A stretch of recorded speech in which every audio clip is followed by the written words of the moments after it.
Portugal tem sido um país pelo menos no que diz respeito à energia, um país de ambição.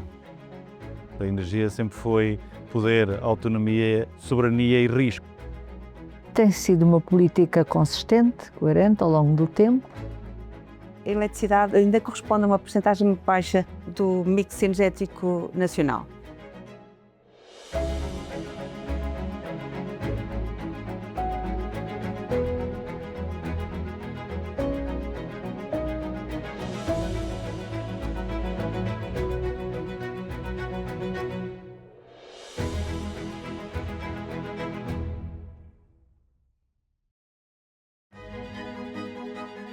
Tem sido uma política consistente, coerente ao longo do tempo. Tem como objetivo competitividade e economia, a luta contra as alterações climáticas e também soberania, segurança do abastecimento. Por exemplo, nesta última crise do Médio Oriente, ficámos mais protegidos, pelo menos na parte da eletricidade ficámos protegidos, portanto, é a política certa. Crises como esta mostraram que foi a política certa.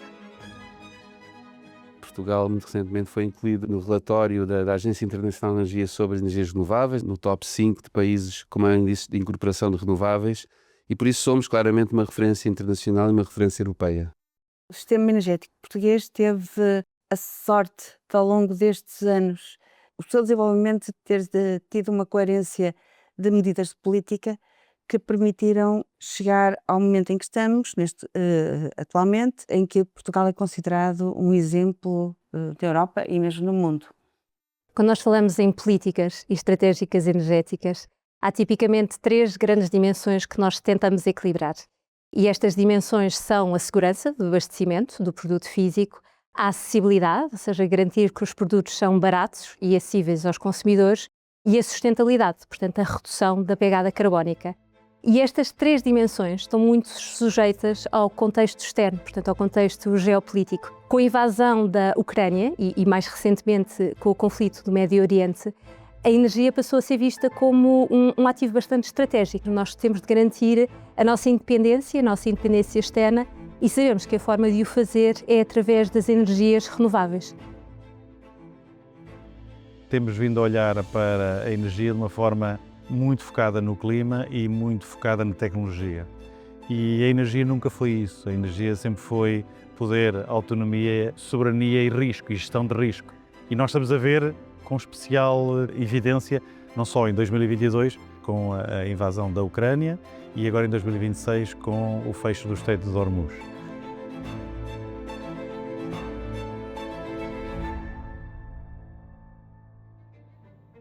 Portugal sempre foi muito ambicioso no que toca à transição.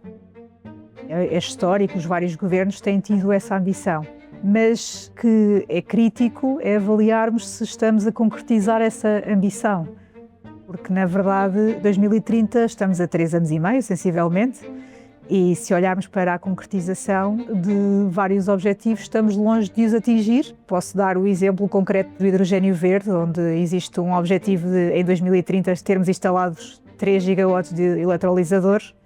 E a verdade é que, se olharmos para aquilo que está a acontecer no terreno, a Galp está, neste momento, quase a entrar em operação, até ao final do ano entra em operação com a sua unidade de 100 megawatts em Sines, mas se olharmos para o panorama nacional, não vemos outros projetos a saírem do papel.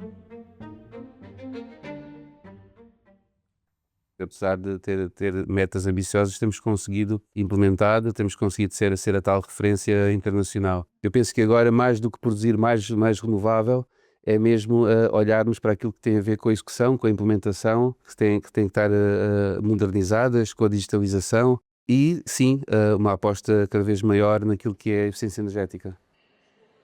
O PNEC é um bom plano na medida em que estabelece objetivos e dá indicações ao mercado para onde o Governo pretende evoluir no seu combate das alterações climáticas. Agora, um plano com objetivos e depois que não está devidamente concretizado de um ponto de vista político, é um conjunto de números que servem apenas a isso.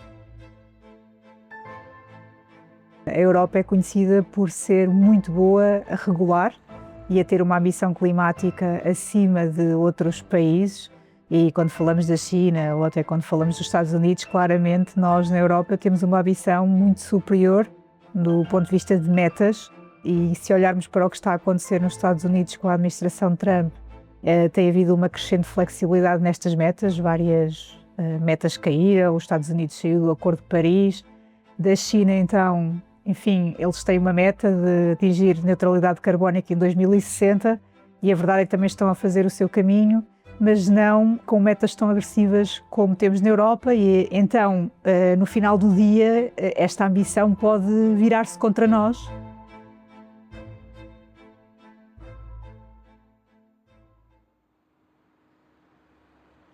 Temos que ir mais além nas energias renováveis, temos que ainda ir mais além na eletricidade e isso só se consegue também agora com muito armazenamento, isto tanto o armazenamento hídrico como o armazenamento químico de baterias, mas essencialmente na eletrificação dos edifícios, com vários programas de apoio à eletrificação dos eletrodomésticos, de substituir eletrodomésticos a gás por elétricos, a maior eficiência energética nos edifícios e depois todo o plano para a eletrificação dos transportes.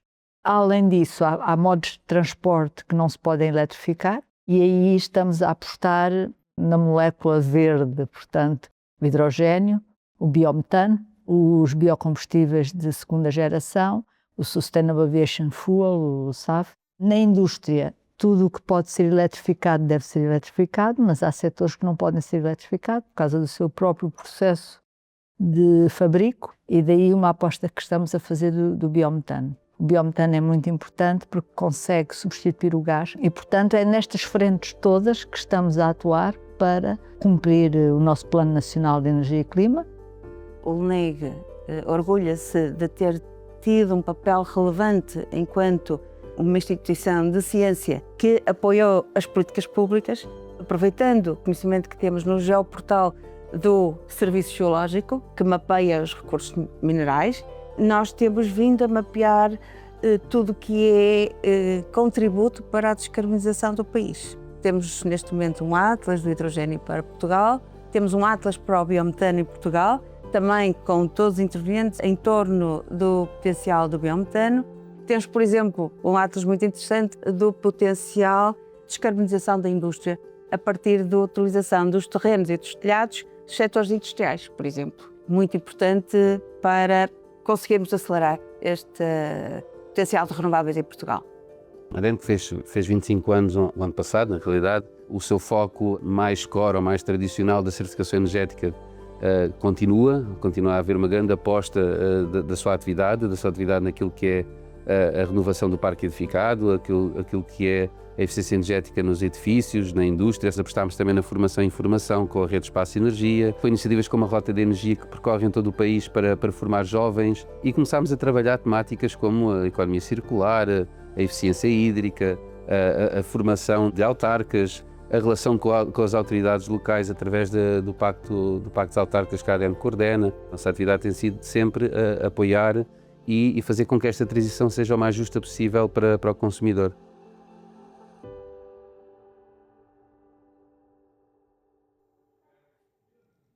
A verdade é que faltam muitos recursos humanos nas entidades licenciadoras e reguladoras em Portugal, principalmente nas entidades licenciadoras. É uma questão que já se arrasta há muito tempo e por mais que a legislação seja simplificada, a verdade é que se não houver recursos para pôr em prática essa simplificação da regulação, não vamos chegar lá. Por outro lado, também falta alguma digitalização destas entidades. Os processos ainda são muito manuais e se houvesse aqui uma automatização maior dos processos, uma maior digitalização, talvez fosse necessário menos recursos humanos. Não há regulação sem mercado e não há mercado sem regulação. E fizemos regulação que gerou um mercado e um mercado que é vibrante. E, portanto, isso faz com que Portugal hoje esteja na posição que está, a liderar não só de um ponto de vista da penetração de renováveis na produção de eletricidade, mas também ter uma série de empresas de referência neste domínio, que é um domínio de futuro e muito importante para o mundo e para a Europa em especial.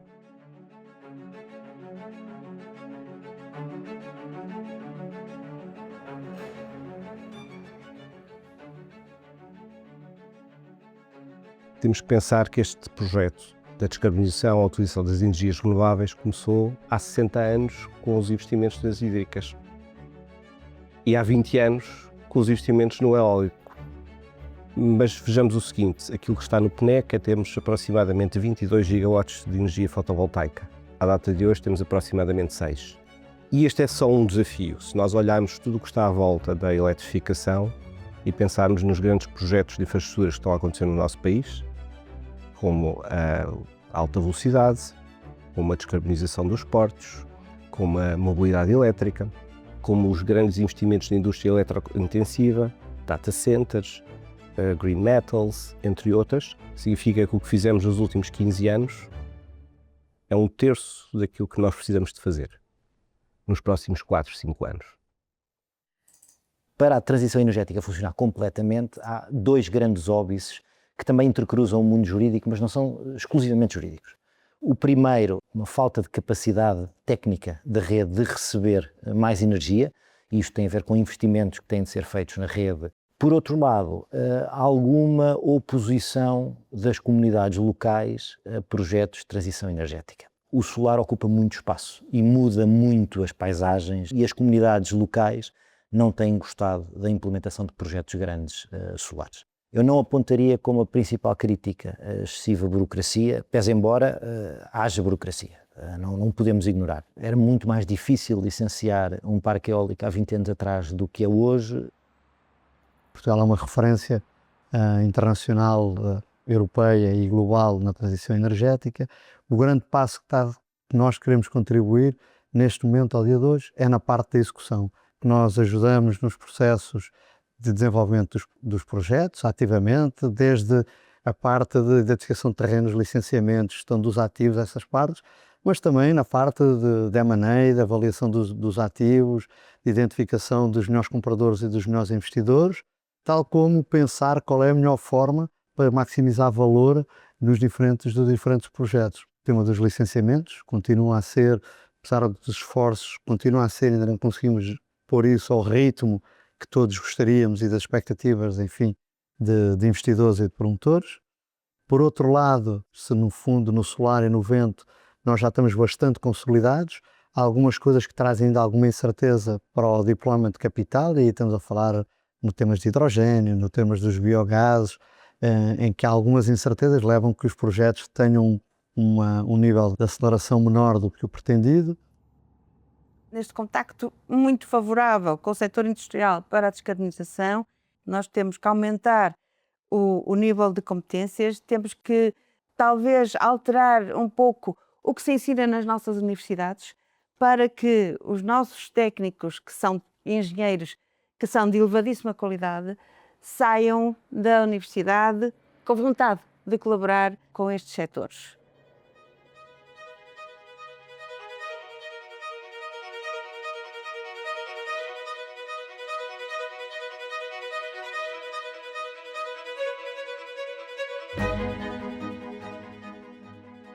Eu diria que os portugueses e a sociedade em geral são muito a favor da transição, e até são a favor de renováveis, mas nunca no seu quintal. E então, cada vez mais, nós sentimos que no terreno temos dificuldades para avançar com projetos de renováveis. Há aqui um trabalho de educação que é necessário ser feito, tanto pelas entidades públicas como pelos promotores, pelas entidades privadas. Temos que trabalhar em conjunto para educar as comunidades, porque há muitos mitos ainda, não é, em relação aos projetos de energias renováveis. Eu acho que temos de ser claros sobre isto.